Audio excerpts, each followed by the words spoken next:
Bonjour, alors je tenais d'abord à vous remercier de nous accorder un peu de votre temps. Et vous êtes là, comme nous vous l'avons dit, dans le cadre d'un TPE. Bien sûr, à votre demande, nous respectons votre choix de rester dans l'anonymat et ne divulguerons pas votre identité. Donc voilà, maintenant je vous laisse vous présenter. Quelle peine de prison avez-vous encouru? Quel âge avez-vous? Dans quelle prison avez-vous purgé votre peine et pour quel motif? J'ai 29 ans, j'ai pris 5 ans de prison pour trafic de stupéfiants et j'ai encouru cette peine à Fleury-Mérogis. D'accord, et ça a été une période difficile de votre vie? Ça a été très compliqué, notamment parce que beaucoup de gens m'ont tourné le dos, que ce soit mes amis, ma famille. Euh, Ça a été vraiment compliqué, surtout quand on arrive en prison. On se rend compte en fait de ce qu'on a fait. Enfin, moi personnellement, je me suis rendu compte. Et on a envie d'en sortir, mais avant la prison, j'avais pas envie d'en sortir. Je voulais continuer comme avant en fait. Il n'y a rien qui me poussait à arrêter ce que je faisais. D'accord, mais étiez-vous préparé à la prison? Pensiez-vous que vous alliez purger une peine du jour au lendemain, partir Non. pour 5 ans? Non, parce que, en fait, ce que je faisais là où j'habitais depuis tout petit, on le voyait. Donc pour nous, c'était, j'ai presque envie de dire légal.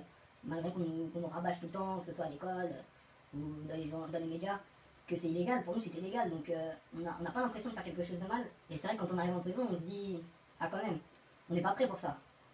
D'accord, et ça a été vraiment un tournant dans votre vie? C'est là où j'ai pris conscience des choses. Où je me suis dit qu'en fait, au lieu de faire n'importe quoi à l'école et d'arrêter l'école tôt, j'aurais peut-être dû continuer à faire de longues études. Ou pas, juste un CAP ou un BEP.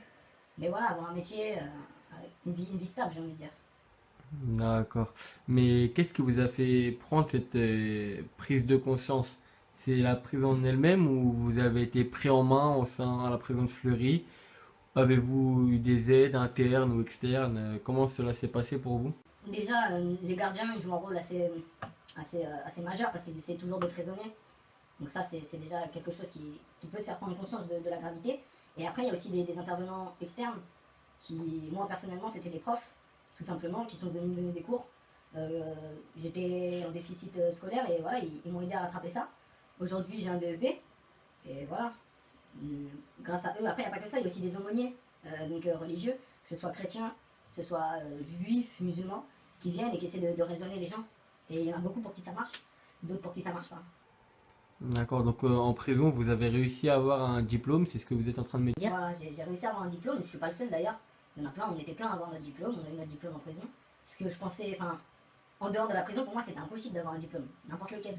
Vous vous êtes arrêté tôt à l'école, votre Je me parcours suis scolaire? arrêté en seconde. D'accord. J'ai fait une année, même pas une année de seconde, 6 mois je crois, et puis j'ai arrêté complètement. Ah, vous êtes plongé dans la drogue? Voilà, c'est ça. Ah. D'accord. Et comment dire, vos amis vous ont soutenu pendant votre prison, votre famille? Ma famille proche, oui, donc mes parents, oui, même si au début c'était compliqué, surtout pour mon père, mes frères et sœurs aussi. Après, mes amis, il y avait vraiment que mes vrais amis. C'est là où tu vois finalement les vrais amis que t'as ou pas. Et il y a vraiment que eux qui ont tout fait pour que je m'en sorte. Et les autres qui m'ont complètement oublié en fait. Et une fois que je suis sorti, je les revoyais et ils ont fait comme si rien n'avait changé. Mais il y a vraiment. On perd beaucoup de gens quoi. D'accord.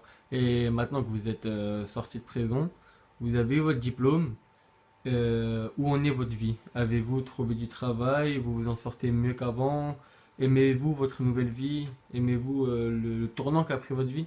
Ouais, j'aime ma vie que j'ai maintenant, même si ça a été compliqué de trouver du travail, simplement parce que bah, j'ai un casier judiciaire, j'ai fait de la prison, donc les patrons se disent peut-être que c'est pas quelqu'un de confiance, et ils ont peut-être raison.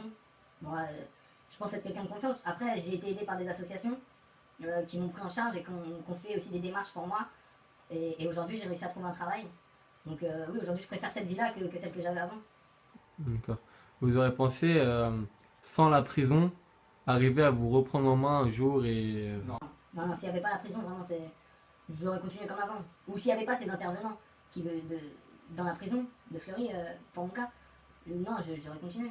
Donc c'est vraiment le système carcéral qui vous a réinséré dans la société. Exactement, c'est exactement ça. Après, il y en a pour qui ça fait rien. Pour qui, je pense que rien ne peut les changer en fait. Mais vous, en l'occurrence, cela vous a changé. Ouais, ça m'a changé complètement. Parce que moi, j'étais pas prêt pour la prison, pour tout ça. Vraiment, je pensais pas y aller déjà. De ma vie, j'avais pas envie. Enfin, personne n'a envie d'aller en prison. Une personne qui a envie d'aller en prison, on peut pas comprendre. Et du coup, c'est vrai que j'étais pas prêt. J'étais assez choqué d'ailleurs d'aller en prison, même si je reconnais ce que j'ai fait. Et finalement, les personnes qui sont à l'intérieur de la prison m'ont vraiment fait encore. Déjà, elles m'ont fait confiance, et c'est peut-être la première fois qu'on me fait confiance. Et en plus, elles m'ont ouvert les yeux sur ce qu'était vraiment la vie active et tout. M'ont fait ouvert les yeux. Aujourd'hui, avez-vous, au niveau, comment dire, sentimental et familial, avez-vous réussi à créer une famille, à vous installer confortablement, avoir un niveau de vie paisible? J'ai pas d'enfant encore, malheureusement. J'ai une femme. J'ai réussi à partir de ma cité, à m'échapper, j'ai envie de dire, de ma cité. On est dans un coin assez tranquille et vraiment, ça n'a pas été facile pour moi de trouver. Vu mon passé, des fois c'est un peu compliqué. Mais aujourd'hui, ça va, ça va.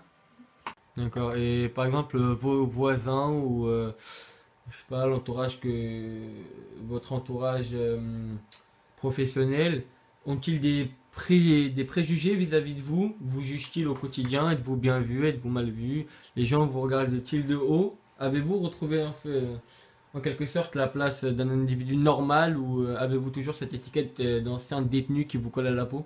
En fait, ça dépend. Professionnellement, j'ai pas de souci parce qu'on est beaucoup à avoir fait. En fait, c'est une boîte qui embauche beaucoup de personnes d'anciens détenus. Par contre, je me rappelle que quand je suis sorti de prison, que je suis retourné chez mes parents parce que j'avais plus rien, les gens me regardaient ouais, assez mal, un peu de haut, et des fois même à la boulangerie. Des personnes que je connais depuis que je suis tout petit, j'ai grandi avec eux, eux ils ont pris un chemin différent du mien et ils me regardent un peu de haut, c'est vrai. Après, je peux pas leur en vouloir non plus, mais c'est vrai que des fois je me dis que voilà, on fait tous des erreurs, et je pense qu'on mérite tous une deuxième chance, et c'est ce que me donne la possibilité de faire ma boîte. C'est ce qu'elle fait exactement en fait. Ils prennent des jeunes anciens détenus, et puis ils essaient de les relancer. Après, ça fonctionne ou ça fonctionne pas. Moi, depuis que j'y suis, pour tout le monde, ça a fonctionné. Et je pense que quand on veut changer, ben, on peut changer. C'est une question de volonté, quoi.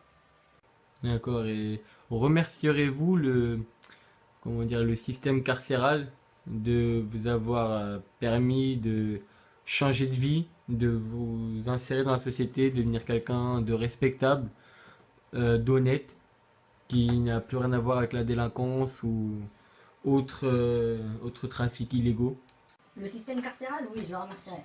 Après, le système en lui-même, pas forcément, parce que j'ai envie de dire que dans certains quartiers, malheureusement, il n'y a que ça, quoi. Si tu veux gagner un peu d'argent, il n'y a que ça. On ne donne pas forcément les possibilités de faire autre chose. T'as l'impression que enfin, on a l'impression aussi que ça les arrange qui est ça, qui est ce trafic, qui est tout ça, toute cette délinquance finalement. Moi, je l'ai vécu, je le vois encore aujourd'hui. On a vraiment l'impression que ça les arrange. Ils font pas forcément grand chose.